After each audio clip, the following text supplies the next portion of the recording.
पुण्यामधली वाढती गुन्हेगारी तर आता प्रत्येक पुणेकराला दिसूनच येत आहे। परंतु ह्या सगळ्या गुन्हेगारांमध्ये किंवा या सगळ्या खून कराव्यामध्ये आपण एक म्हणू की एक गुन्हेगारी आहे जी सगळ्यात जास्त दुर्लक्षित आहे, परंतु पुण्यामध्ये त्याच गुन्हेगारीचा आता सगळ्यात जास्त वाढ होत आहे आणि ती गुन्हेगारी म्हणजे चेन स्नॅचिंग आणि छोट्या मोठ्या किरकोळ पैशांच्या चोऱ्यांची।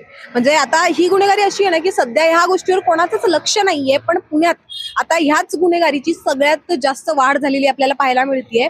म्हणजे आता ही जी सगळी टोळी आहे चेन स्नॅचिंगची, यांचं सगळ्यात मोठं टार्गेट जे असतं ते महिला, वृद्ध व्यक्ती आणि त्याबरोबरच लहान मुलं असतात।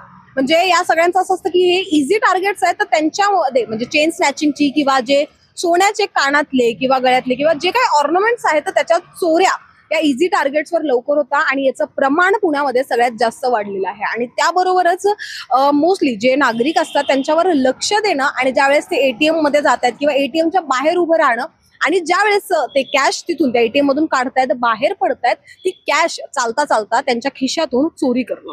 म्हणजे आता रिसेंटमध्येच एक केस झालाय पुण्यामध्ये ज्यामध्ये 27,000 एटीएम मधून बाहेर पडलेल्या एका व्यक्तीचे चोरी करण्यात आलेले आहे। आणि ह्या सगळ्या गोष्टींवर कोणाचंच लक्ष तर सध्या जात नाहीये, परंतु याच्यात सगळ्यात जास्त वाढ होती। आणि ह्या गोष्टींमध्ये मोस्ट ऑफ द टाइम असं होऊन जातं की पुणे पोलिसांचंही लक्ष नसतं, कारण की या किरकोळ चोऱ्यांवर कोण लक्ष देणार, कारण की बाकीच्या गुन्हेगाऱ्या ज्या आहेत त्या पुण्यामध्ये खूप जास्त प्रमाणात पाहायला मिळतात।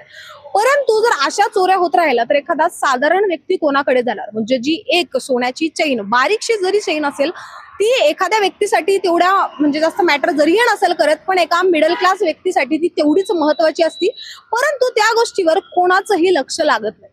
आता तुम्ही पण तुमच्या आजूबाजूला तर नक्कीच अशा चोऱ्या पाहिलेल्या असतील आणि पाहिल्या आहेत तर आम्हाला कमेंटच्या माध्यमातून सांगायला विसरू नका आणि पाहत राहा न्यूज डॉट्स। मी मृदुला नारळ।